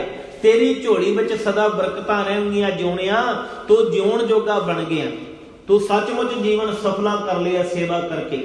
ਗੁਰੂ ਗੋਬਿੰਦ ਸਿੰਘ ਸੱਚੇ ਪਾਤਸ਼ਾਹ ਜੀ ਨੇ ਉਹ ਟਿੰਡ ਲਈ, ਉਸ ਟਿੰਡ ਦਾ ਸੇਕ ਦਿੰਦੇ ਹੋਏ ਮਾਛੀਵਾੜੇ ਤੱਕ ਪਹੁੰਚੇ। ਫਿਰ ਮਾਛੀਵਾੜੇ ਦਾ ਇਤਿਹਾਸ ਆਪਾਂ ਸਾਰਿਆਂ ਨੇ ਸਰਵਣ ਕੀਤਾ ਕਿ ਕਿਵੇਂ ਟਿੰਡ ਦਾ ਸਰਾਣਾ ਲਿਆ, ਕਿਵੇਂ ਉੱਥੇ ਸ਼ਬਦ ਉਚਾਰਨ ਕੀਤਾ, ਮਿੱਤਰ ਪਿਆਰੇ ਨੂੰ ਹਾਲ ਮੁਰੀਦਾਂ ਦਾ ਕਹਿਣਾ।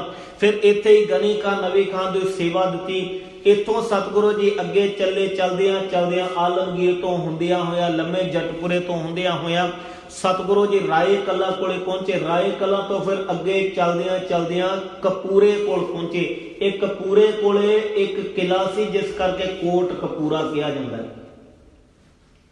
ਤੇ ਇਹਨੇ ਸਤਿਗੁਰਾਂ ਦੇ ਸੇਵਾ ਬੜੀ ਕੀਤੀ, ਭੇਟਾਵਾਂ ਵੀ ਦਿੱਤੀਆਂ। ਸਤਿਗੁਰਾਂ ਨੇ ਬਚਨ ਕੀਤੇ, ਕਹਿੰਦੇ ਕਪੂਰਿਆ ਤੇਰੇ ਕੋਲ ਕਿਲਾ ਹੈ ਤੇ ਇਹ ਕਿਲਾ ਸਾਨੂੰ ਕੁਝ ਦਿਨਾਂ ਲਈ ਦੇ ਦੇ, ਅਸੀਂ ਇਸ ਕਿਲੇ ਵਿੱਚ ਰੁਕ ਕੇ ਵਜ਼ੀਰ ਖਾਨ ਨਾਲ ਲੋਹਾ ਲੈ ਸਕਦੇ ਹਾਂ।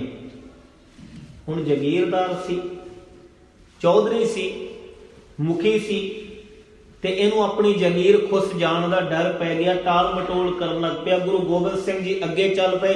ਅੱਗੇ ਚੱਲਦਿਆਂ ਚੱਲਦਿਆਂ ਢਿਲਵਾਂ ਨਗਰ ਵਿੱਚ ਪਹੁੰਚੇ। ਇਸ ਢਿਲਵਾਂ ਨਗਰ ਦੇ ਵਿੱਚ ਸੋਢੀ ਕੌਲ ਪ੍ਰਿਥੀ ਚੰਦ ਜੀ ਦੀ ਔਲਾਦ ਅੱਗੇ ਰਹਿੰਦੀ ਸੀ ਤੇ ਸੋਢੀ ਕੌਲ ਨੇ ਇਹਨਾਂ ਦੇ ਪੁੱਤਰ ਅਭੈ ਦੇ ਇਹਨਾਂ ਨੇ ਸਾਰਿਆਂ ਨੇ ਇੱਥੇ ਅੰਮ੍ਰਿਤ ਦੀ ਦਾਤ ਲਈ। ਕੁਝ ਵਸਤਰ ਭੇਟਾ ਕੀਤੇ ਗੁਰੂ ਗੋਬਿੰਦ ਸਿੰਘ ਮਹਾਰਾਜ ਜੀ ਨੂੰ। ਸੱਚੇ ਪਾਤਸ਼ਾਹ ਚਿੱਟੇ ਵਸਤਰ ਭੇਟਾ ਸਾਡੀ ਪ੍ਰਵਾਨ ਕਰੋ।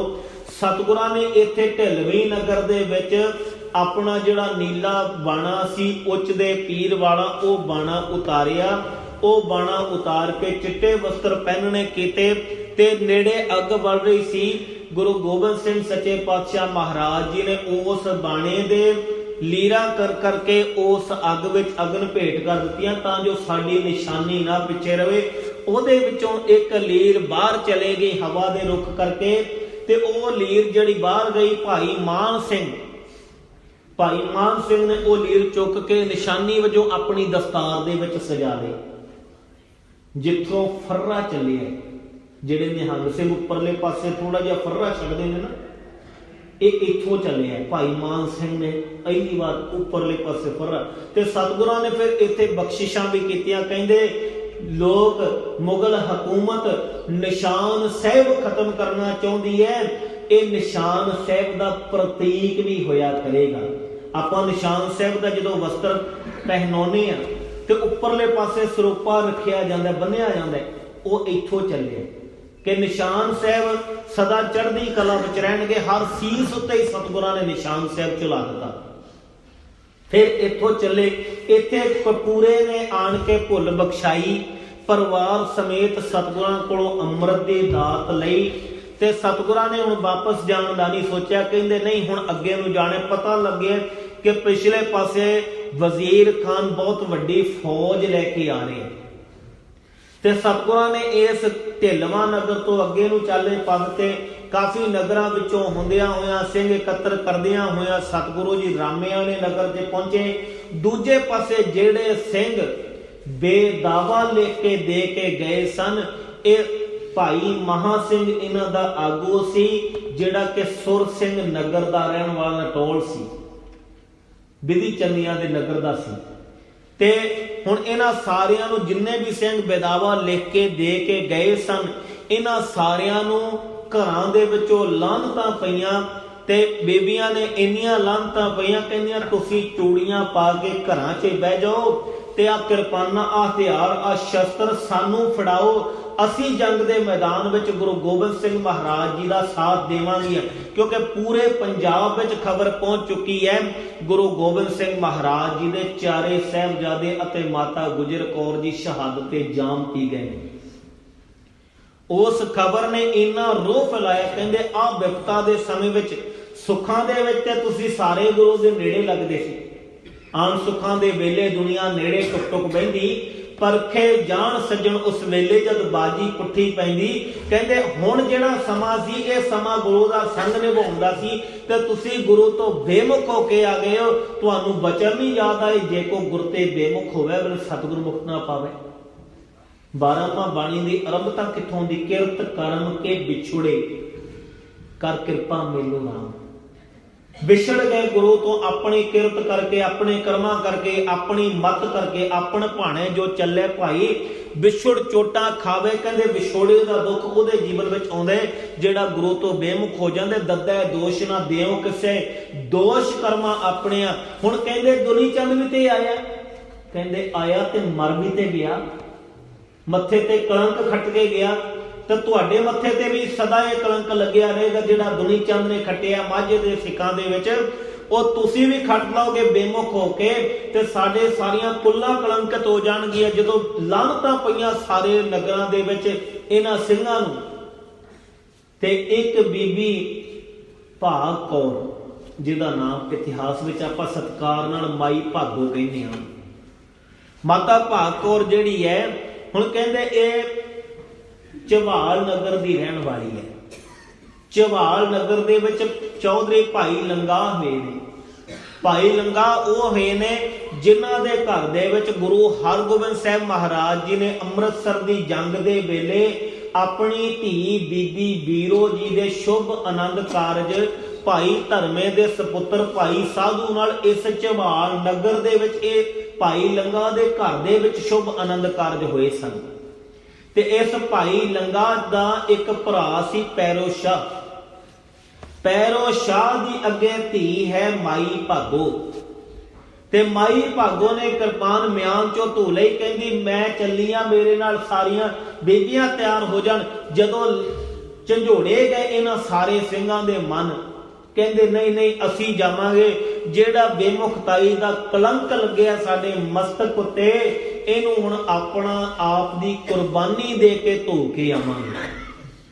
ਹੁਣ ਇਹ ਸਾਰੇ ਦੇ ਸਾਰੇ ਮਾਈ ਭਾਗੋ ਦੀ ਅਗਵਾਈ ਵਿੱਚ ਚੱਲ ਪਏ ਉੱਥੋਂ। ਹੁਣ ਕੁਝ ਮਾਝੇ ਦੇ ਚੌਧਰੀ ਵੀ ਚੱਲ ਪਏ, ਕੁਝ ਮਾਝੇ ਦੇ ਮਸੰਦ ਵੀ ਚੱਲ ਪਏ।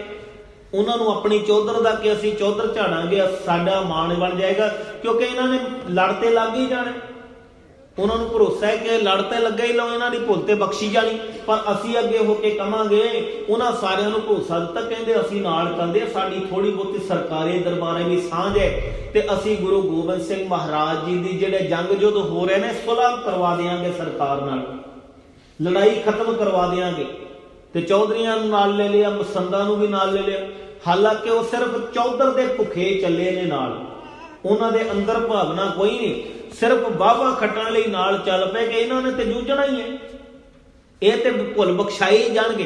ਤੇ ਅਸੀਂ ਕਵਾਂਗੇ ਅਸੀਂ ਲੈ ਕੇ ਆਏ ਆ ਇਹਨਾਂ ਨੂੰ, ਅਸੀਂ ਇਹਨਾਂ ਦੀ ਭੁੱਲ ਬਖਸ਼ਾਉਣ ਲਈ ਲੈ ਕੇ ਆਏ ਆ। ਅਸੀਂ ਨਾਲ ਹੋਰ ਟੌਰ ਬਣਾਵਾਂਗੇ ਕਿ ਅਸੀਂ ਦੇਖੋ ਜੀ ਸਰਕਾਰੀ ਦਰਬਾਰੇ ਸਾਡੀ ਪਹੁੰਚ ਹੈ, ਅਸੀਂ ਤੁਹਾਡੀ ਸਰਕਾਰ ਨਾਲ ਸੁਲ੍ਹਾ ਕਰਵਾ ਕੇ ਸਾਰਾ ਝਗੜਾ ਹੀ ਨਿਬੇੜ ਦਿਆਂਗੇ। ਹੁਣ ਇਹਨਾਂ ਨੂੰ ਚੌਧਰੀਆਂ ਨੂੰ ਨਾਲ ਲਿਆ, ਭਾਲ ਕਰਦਿਆਂ ਕਰਦਿਆਂ ਕਰਦਿਆਂ ਕਰਦਿਆਂ ਇੱਕ ਜਗ੍ਹਾ, ਦੂਜੀ ਜਗ੍ਹਾ, ਤੀਜੀ ਜਗ੍ਹਾ, ਜਿੱਥੇ ਜਿੱਥੇ ਪਤਾ ਲੱਗਦਾ ਗਿਆ ਗੁਰੂ ਗੋਬਿੰਦ ਸਿੰਘ ਸੱਚੇ ਪਾਤਸ਼ਾਹ ਅੱਗੇ ਤੋਂ ਅੱਗੇ ਚੱਲਦੇ ਗਏ। ਰਾਮਿਆਣੇ ਨਗਰ ਦੇ ਵਿੱਚ ਗੁਰੂ ਗੋਬਿੰਦ ਸਿੰਘ ਸੱਚੇ ਪਾਤਸ਼ਾਹ ਪਹੁੰਚੇ ਨੇ, ਤੇ ਰਾਮਿਆਣੇ ਨਗਰ ਦੇ ਵਿੱਚ ਹੀ ਇਹ ਸਿੰਘ ਜਿੰਨੇ ਸਨ ਮਾਈ ਭਾਗੋ ਸਮੇਤ, ਚੌਧਰੀ ਮਸੰਦਾਂ ਸਮੇਤ, ਇਹ ਸਾਰੇ ਦੇ ਸਾਰੇ ਗੁਰੂ ਗੋਬਿੰਦ ਸਿੰਘ ਮਹਾਰਾਜ ਜੀ ਨੂੰ ਇੱਥੇ ਮਿਲ ਗਏ।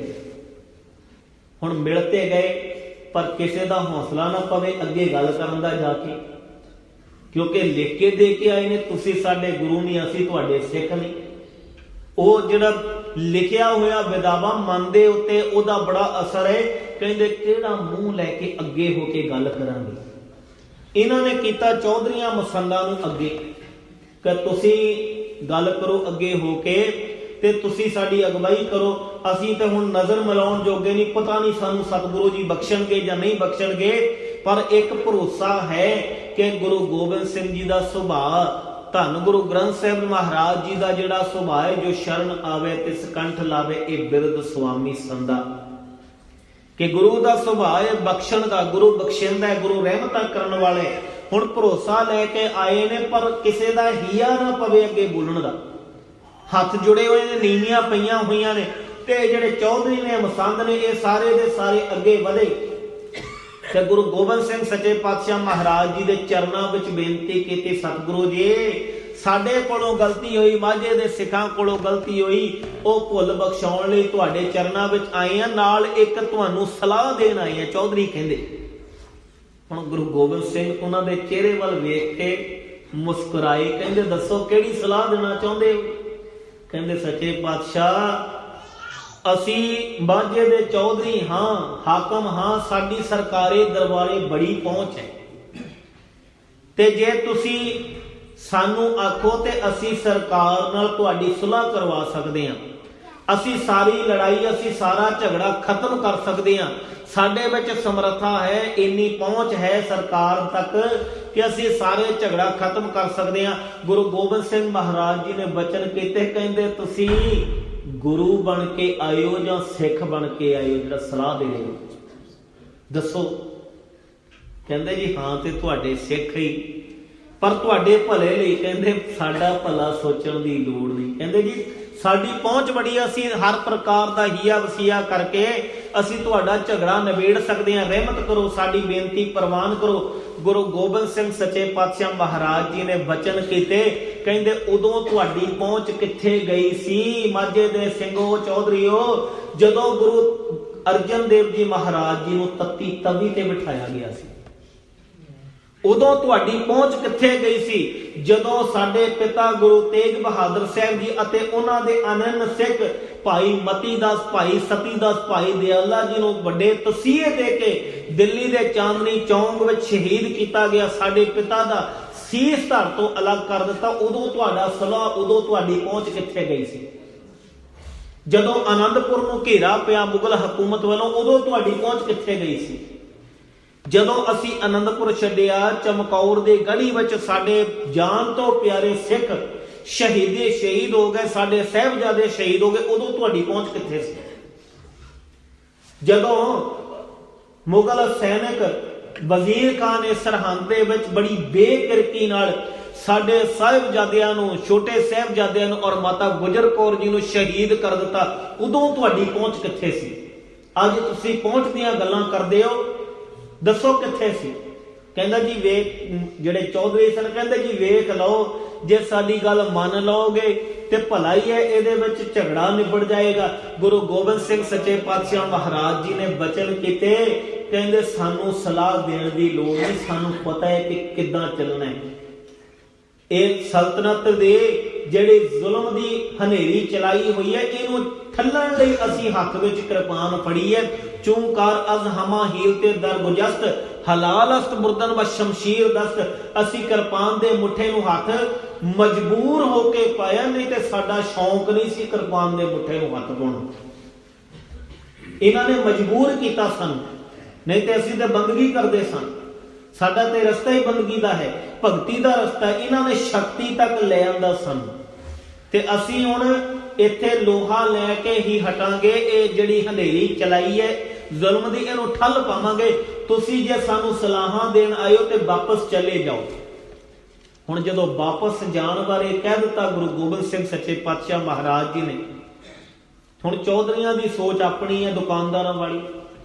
ਹੁਣ ਜਿਵੇਂ ਦੁਕਾਨਦਾਰ ਗਾਹਕ ਮੁੜਦਾ ਵੇਖ ਕੇ ਉਹਨੂੰ ਫਿਰ ਆਵਾਜ਼ ਲਾ ਦਿੰਦਾ ਹੈ, ਕਿ ਗਾਹਕ ਨੂੰ ਪਤਾ ਹੁੰਦਾ ਕਿ ਮੈਂ ਇੰਨਾ ਰੇਟ ਕਹਿ ਦਿੱਤਾ, ਜੇ ਜਾਂਦੇ ਨੂੰ ਦੇ ਦੇਗਾ ਠੀਕ ਹੈ, ਨਹੀਂ ਤਾਂ ਛੱਡੋ ਪਰਾਂ। ਤੇ ਉਹਨਾਂ ਦੀ ਸੋਚ ਉਹ ਬਿਜ਼ਨਸ ਵਾਲੀ, ਦੁਕਾਨਦਾਰ ਵਾਲੀ, ਕਿ ਜੇ ਆਪਾਂ ਵਾਪਸ ਜਾਵਾਂਗੇ ਗੁਰੂ ਕੋਲ ਸਿੰਘ ਕਿੰਨੇ ਕਨੇ, ਗੁਰੂ ਨੂੰ ਸਿੰਘਾਂ ਦੀ ਬੜੀ ਲੋੜ ਹੈ, ਸਾਨੂੰ ਵਾਪਸ ਆਵਾਜ਼ ਲਗਾ ਦੇਣਗੇ। ਪਰ ਗੁਰੂ ਗੋਬਿੰਦ ਸਿੰਘ ਸੱਚੇ ਪਾਤਸ਼ਾਹ ਜੀ ਨੇ ਇਨਕਾਰ ਕਰਕੇ ਅੱਗੇ ਚਾਲੇ ਪਾ ਦਿੱਤੇ। ਹੁਣ ਇਹ ਚੌਧਰੀ ਕਹਿੰਦੇ ਹੁਣ ਤੇ ਵਾਪਸ ਹੀ ਮੁੜਨ ਚ ਭਲਾ ਹੈ, ਮਸੰਦ ਵੀ ਨਾਲ ਹੀ ਕਹਿੰਦੇ ਵਾਪਸ ਮੁੜਨ ਚ ਭਲਾ ਹੈ। ਤੇ ਮਾਈ ਭਾਗੋ ਨੇ ਫੇਰ ਅਗਵਾਈ ਕੀਤੀ, ਕਹਿੰਦੇ ਘਰ ਤੋਂ ਵਾਪਸ ਜਾਣ ਲਈ ਨਹੀਂ ਆਏ ਅਸੀਂ। ਹਾਂ, ਤੁਹਾਡੇ ਵਿੱਚ ਸਮਰੱਥਾ ਨਹੀਂ ਸੀ ਗੱਲ ਕਰਨ ਦੀ, ਤੁਸੀਂ ਅੱਗੇ ਨਹੀਂ ਹੋ ਸਕੇ। ਇਹਨਾਂ ਚੌਧਰੀਆਂ, ਇਹਨਾਂ ਮਸੰਦਾਂ ਨੂੰ ਅੱਗੇ ਕੀਤਾ, ਇਹਨਾਂ ਕਰਕੇ ਅਸੀਂ ਦੂਰ ਫੇਰ ਦੁਬਾਰਾ ਹੋ ਗਏ ਆ। ਹੁਣ ਬੇਮੁਖਤਾਈ ਦਾ ਕਲੰਕ ਮੱਥੇ ਤੇ ਨਾ ਲਾਓ, ਪਿੱਛੇ ਪਿੱਛੇ ਚਲੋ। ਗੁਰੂ ਬਖਸ਼ਾਂਦਾ ਹੈ, ਗੁਰੂ ਬਖਸ਼ ਲਏਗਾ, ਗੁਰੂ ਰਹਿਮਤ ਕਰੇਗਾ, ਗੁਰੂ ਨਦਰੋ ਕਰਮ ਕਰੇਗਾ। ਤੇ ਸਤਿਗੁਰਾਂ ਤੋਂ ਕੁਝ ਦੂਰੀ ਉੱਤੇ ਪਿੱਛੇ ਪਿੱਛੇ ਜਾ ਰਹੇ ਨੇ ਕਿ ਕੋਈ ਸਿੰਘ ਮਿਲ ਜਾਏ ਸਾਨੂੰ ਜੋ ਬਖਸ਼ਾ ਲੇ। ਗੱਲ ਕਰਨ ਦਾ ਹੀਆ ਨਹੀਂ, ਸਾਡੇ ਵਿੱਚ ਹਿੰਮਤ ਨਹੀਂ ਹੈ ਗੁਰੂ ਗੋਬਿੰਦ ਸਿੰਘ ਜੀ ਨਾਲ। ਇੰਨੇ ਕ ਨਮੋਸ਼ੀ ਵਿੱਚ ਗਏ ਹੋਏ ਨੇ। ਤੇ ਇਹ ਜਿਹੜੇ ਮਸੰਦ ਸਨ, ਚੌਧਰੀ ਸਨ, ਇਹ ਵਾਪਸ ਮੁੜ ਗਏ। ਇਹਨਾਂ ਨੇ ਬੜਾ ਜ਼ੋਰ ਲਾਇਆ ਕਿ ਤੁਸੀਂ ਵੀ ਚਲੋ ਨਾਲ। ਉਹ ਕਹਿੰਦੇ ਨਹੀਂ, ਅਸੀਂ ਹੁਣ ਆਏ ਆ ਤੇ ਘਰ ਵਾਪਸ ਜਾਣ ਲਈ ਨਹੀਂ ਆਏ। ਹੁਣ ਜਾਨ ਚਲੀ ਜਾਏ, ਅਸੀਂ ਵਾਪਸ ਨਹੀਂ ਜਾਣਾ।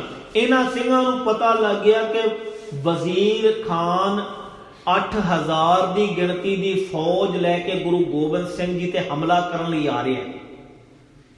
ਹੁਣ ਸਤਿਗੁਰੂ ਜੀ ਅੱਗੇ ਗਏ, ਖਿਦਰਾਣੇ ਦੀ ਢਾਬ ਉੱਤੇ ਪਹੁੰਚ ਗਏ ਸਤਿਗੁਰੂ ਜੀ, ਕਿਉਂਕਿ ਚੌਧਰੀ ਕਪੂਰੇ ਨੇ ਸਤਿਗੁਰਾਂ ਨੂੰ ਬਚਨ ਕੀਤੇ ਸਨ, ਸੱਚੇ ਪਾਤਸ਼ਾਹ ਜੇ ਅੱਗੇ ਜਾਓਗੇ ਤੇ ਉਸ ਮੈਦਾਨ ਦੇ ਵਿੱਚ ਖਿਦਰਾਣੇ ਦੀ ਢਾਬ ਉੱਤੇ ਮੁਗਲ ਹਕੂਮਤ ਦਾ ਬੜੇ ਵਧੀਆ ਢੰਗ ਨਾਲ ਮੁਕਾਬਲਾ ਕੀਤਾ ਜਾ ਸਕਦਾ ਹੈ। ਸਤਿਗੁਰਾਂ ਨੇ ਇਹਦੀ ਸਲਾਹ ਪਸੰਦ ਆਈ ਔਰ ਜੰਗ ਦੇ ਮੈਦਾਨ ਦੀ ਚੋਣ ਗੁਰੂ ਗੋਬਿੰਦ ਸਿੰਘ ਜੀ ਆਪ ਕਰਿਆ ਕਰਦੇ ਸਨ। ਕਿਉਂਕਿ ਜਿੰਨੇ ਵੀ ਜੰਗ ਹੋਏ, ਹੁਸੈਨੀ ਦਾ ਜੰਗ, ਨਦੌਣ ਦਾ ਜੰਗ, ਬਸੌਲੀ ਦਾ ਜੰਗ, ਭੰਗਾਣੀ ਦਾ ਜੰਗ, 5 ਜੰਗ ਜਿਹੜੇ ਉਹ ਆਨੰਦਪੁਰ ਸਾਹਿਬ ਦੇ ਨੇ। ਫਿਰ ਸਰਸਾ ਦਾ ਜੰਗ, ਚਮਕੌਰ ਦਾ ਜੰਗ, ਹੁਣ ਖਿਦਰਾਣੇ ਦੀ ਢਾਬ ਦਾ ਜੰਗ। ਇਹ ਸਾਰੇ ਜੰਗਾਂ ਦੇ ਜਿਹੜੇ ਮੈਦਾਨ ਨੇ ਉਹ ਗੁਰੂ ਗੋਬਿੰਦ ਸਿੰਘ ਜੀ ਆਪ ਚੋਣ ਕਰਿਆ ਕਰਦੇ ਸਨ। ਕੈਸੀ ਦੂਰ ਦ੍ਰਿਸ਼ਟੀ ਸੀ, ਜਿਹੜਾ ਮੈਦਾਨ ਚੁਣ ਲੈਂਦੇ ਸਨ ਉਸ ਮੈਦਾਨ ਵਿੱਚ ਕਦੇ ਹਾਰ ਨਹੀਂ ਹੁੰਦੀ ਸੀ।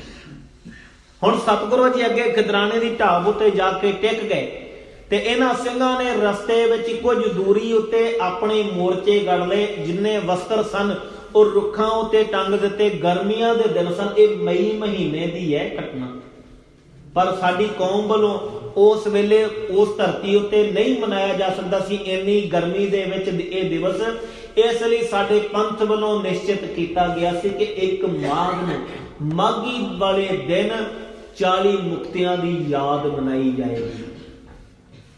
ਹੁਣ ਇਹ 40 ਦੇ 40 ਇੱਥੇ ਡਟ ਗਏ ਮੈਦਾਨ ਦੇ ਵਿੱਚ।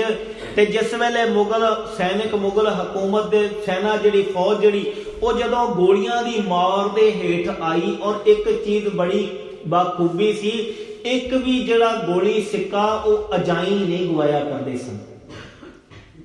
ਜਿੰਨੇ ਵੀ ਸਿੰਘ ਸਨ ਉਹਨਾਂ ਵਿੱਚ ਇੰਨੀ ਕੁ ਸਿਆਣਪ ਸੀ, ਸਾਡਾ ਇੱਕ ਇੱਕ ਹਥਿਆਰ 20 ਜਣਿਆਂ ਨੂੰ ਮਾਰ ਕੇ ਫੇਰ ਖਤਮ ਹੋਵੇ।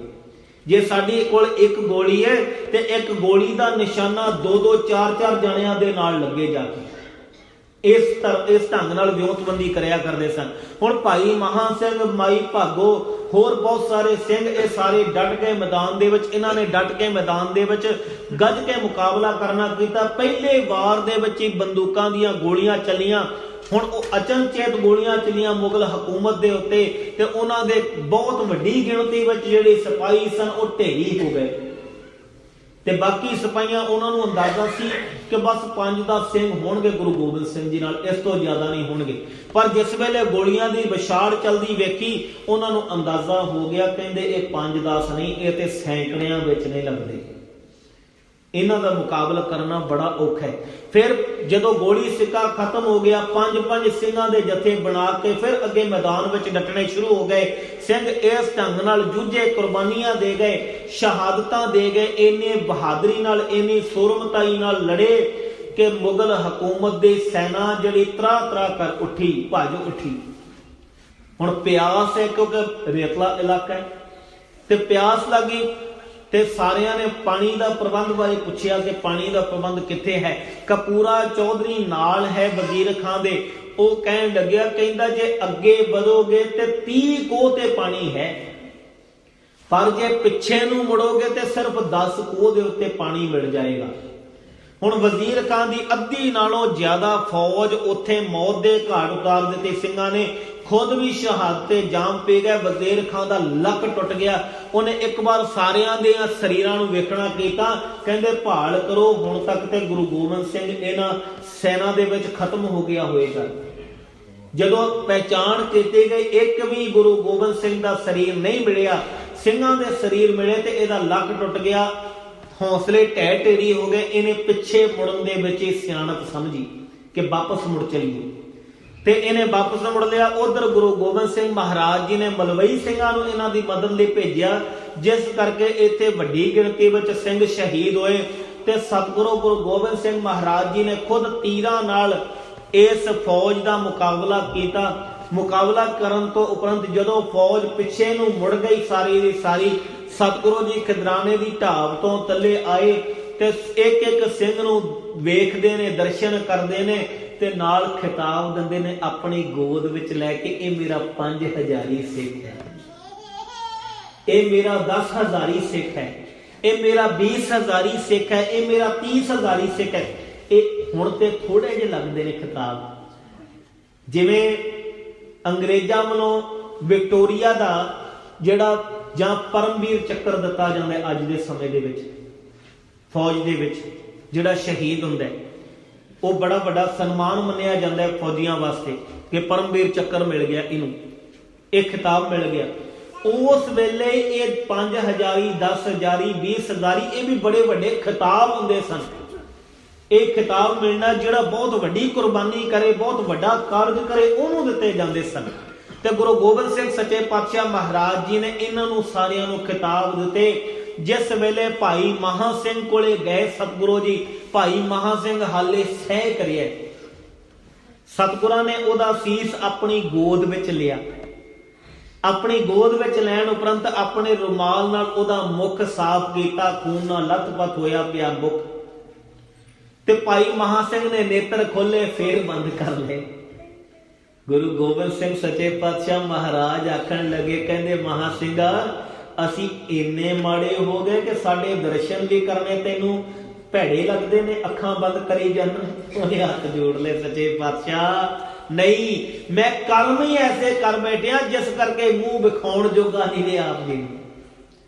ਸਤਿਗੁਰੂ ਮੈਂ ਬੇਮੁਖ ਹੋਇਆ, ਬੇਮੁਖ ਹੋਣ ਕਰਕੇ ਮੈਨੂੰ ਸ਼ਰਮਿੰਦਗੀ ਹੈ, ਮੈਂ ਤੁਹਾਨੂੰ ਕਿਹੜੇ ਮੁਖ ਨਾਲ ਤੁਹਾਡੇ ਨਾਲ ਨਜ਼ਰਾਂ ਮਿਲਾਵਾਂ, ਮੈਨੂੰ ਬੜੀ ਸ਼ਰਮਿੰਦਗੀ ਹੈ।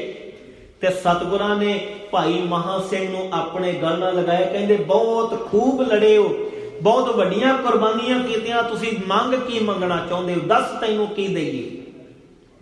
ਤੇ ਉਹਨੇ ਮੰਗਿਆ ਕੀ? ਸਤਿਗੁਰੂ ਮਾਝੇ ਦੇ ਸਿੰਘਾਂ ਦੇ ਉੱਤੇ ਇਹ ਬੜਾ ਵੱਡਾ ਕਲੰਕ ਲੱਗ ਗਿਆ, ਬੇਮੁਖਤਾਈ ਦਾ, ਵਿਦਾਵੇ ਦਾ। ਟੁੱਟੀ ਗੰਢ ਲੋ ਸੁਤ ਅਪਰਾਧ ਕਰਤ ਹੈ ਜੇਤੇ, ਜਨਨੀ ਚੀਤ ਨ ਰਾਖਸ ਤੇਤੇ। ਰਾਮਈਆ ਹਉ ਬਾਰਿਕ ਤੇਰਾ, ਕਾਹੇ ਨਾ ਖੰਡਸ ਅਵਗੁਣ ਮੇਰਾ। ਸਤਿਗੁਰੂ ਜੀ ਅਸੀਂ ਬੜਾ ਵੱਡਾ ਗੁਨਾਹ ਕੀਤਾ ਹੈ, ਪਰ ਤੁਸੀਂ ਬਖਸ਼ੇਂਦੋ, ਸਾਡੀ ਟੁੱਟੀ ਗੰਢ ਲਓ। ਗੁਰੂ ਗੋਬਿੰਦ ਸਿੰਘ ਮਹਾਰਾਜ ਜੀ ਨੇ ਬਚਨ ਕੀਤੇ, ਕਹਿੰਦੇ ਮਹਾ ਸਿੰਘਾ ਅਸੀਂ ਆਨੰਦਪੁਰ ਛੱਡਿਆ, ਅਸੀਂ ਸਰਸਾ ਛੱਡਿਆ, ਚਮਕੌਰ ਛੱਡਿਆ, ਸਾਹਿਬਜ਼ਾਦੇ ਛੱਡੇ, ਸਿੰਘ ਛੱਡੇ, ਸਰਹੰਦ ਛੱਡਿਆ, ਹਰ ਇਲਾਕਾ ਛੱਡ ਦੇ ਗਏ, ਪਰ ਤੁਹਾਡਾ ਬੇਦਾਵਾ ਨਹੀਂ ਛੱਡਿਆ। ਆ ਦੇ ਕਮਰ ਕੱਸੇ ਚ ਹਾਲੇ ਵੀ ਨਾਲ ਹੈ ਸਾਡੇ। ਸਤਿਗੁਰਾਂ ਨੇ ਫਿਰ ਇਸ ਧਰਤੀ ਉੱਤੇ ਉਹ ਬੇਦਾਵਾ ਭਾਈ ਮਹਾ ਸਿੰਘ ਦੇ ਸਨਮੁਖ ਹੋ ਕੇ ਪਾੜਨਾ ਕੀਤਾ ਤੇ ਇਹਨਾਂ ਨੂੰ ਖਿਤਾਬ ਦਿੱਤਾ, ਕਹਿੰਦੇ ਤੁਸੀਂ ਸਾਰੇ ਮੁਕਤ ਹੋ, ਮੁਕਤੇ ਹੋ ਤੁਸੀਂ ਸਾਰੇ। ਇਸ ਧਰਤੀ ਨੂੰ ਸਤਿਗੁਰਾਂ ਨੇ ਕਹਿੰਦੇ ਇਹ ਬੰਜਰ ਧਰਤੀ, ਸਿੰਘਾਂ ਦੀਆਂ ਸ਼ਹੀਦੀਆਂ ਦੇ ਕੇ ਇਹ ਬੰਜਰ ਧਰਤੀ ਖੂਨ ਨਾਲ ਸਿੰਜੀ ਗਈ ਹੈ, ਇਸ ਨੂੰ ਮੁਕਤ ਸਰ ਦਾ ਖਿਤਾਬ ਦਿੱਤਾ ਸਤਿਗੁਰਾਂ ਨੇ।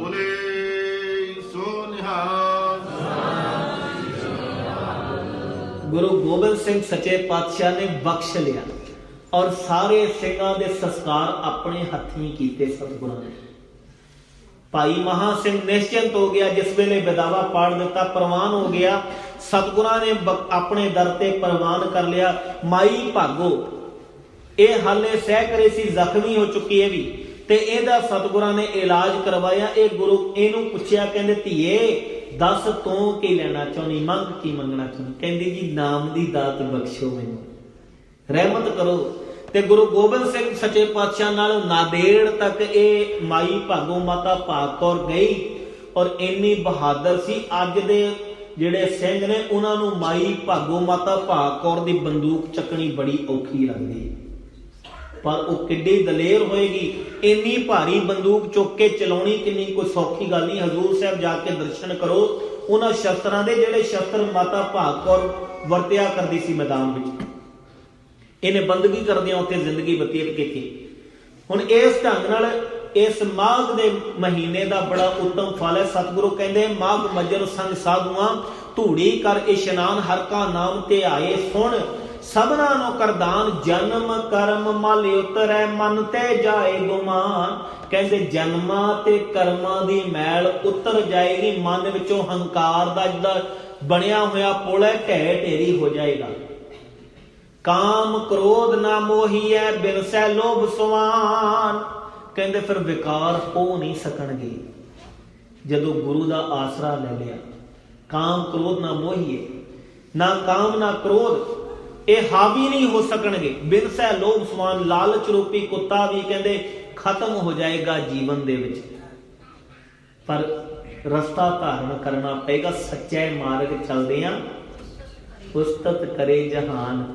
ਜਿਨ੍ਹਾਂ ਨੇ ਵੀ ਸੱਚ ਦਾ ਰਸਤਾ ਅਖਤਿਆਰ ਕੀਤਾ ਆਪਣੇ ਜੀਵਨ ਦੇ ਵਿੱਚ, ਸੰਸਾਰ ਉਹਨਾਂ ਦੀ ਵਡਿਆਈ ਕਰਦਾ ਹੈ। 68 ਤੀਰਥ ਸਗਲ ਪੁੰਨ ਜੀ ਦਇਆ ਪ੍ਰਵਾਨ। ਕਹਿੰਦੇ 68 ਤੀਰਥਾਂ ਦੇ ਇਸ਼ਨਾਨ ਦਾ ਫਲ, ਸਗਲ ਪੁੰਨ ਜਿੰਨੇ ਵੀ ਪੁੰਨ ਦਾਨ ਕੀਤੇ ਜਾਂਦੇ ਉਹਨਾਂ ਦਾ ਫਲ ਜੀ ਦਇਆ ਪ੍ਰਵਾਨ। ਕਹਿੰਦੇ ਜੀਵਾਂ ਉੱਤੇ ਦਇਆ ਕਰਨੀ ਪ੍ਰਵਾਨ ਹੋ ਜਾਂਦਾ, ਉਹਨੂੰ ਏਡਾ ਵੱਡਾ ਫਲ ਮਿਲ ਜਾਂਦਾ ਹੈ। 68 ਤੀਰਥ ਸਗਲ ਪੁੰਨ ਜੀ ਦਇਆ ਪ੍ਰਵਾਨ, ਜਿਸਨੋਂ ਦੇਵੇ ਦਇਆ ਕਰਾਉਣ, ਜਿਸ ਦੇ ਝੋਲੀ ਵਿੱਚ ਸਤਿਗੁਰੂ ਪਰਮੇਸ਼ਰ ਦਇਆ ਪਾ ਦਿੰਦਾ ਸੋਈ ਪੁਰਖ ਸੁਜਾਨ। ਕਹਿੰਦੇ ਉਹ ਸਿਆਣਾ ਮੰਨਿਆ ਜਾਂਦਾ ਗੁਰੂ ਦੀ ਦ੍ਰਿਸ਼ਟੀ ਵਿੱਚ, ਉਹ ਸੁਜਾਨ ਹੋ ਜਾਂਦਾ, ਸਿਆਣਾ ਹੋ ਜਾਂਦਾ। ਜਿਨ੍ਹਾਂ ਮਿਲਿਆ ਪ੍ਰਭ ਆਪਣਾ, ਕਹਿੰਦੇ ਜਿਨ੍ਹਾਂ ਨੂੰ ਆਪਣੇ ਮਾਲਕ ਦੀ ਪ੍ਰਾਪਤੀ ਹੋ ਗਈ ਹੈ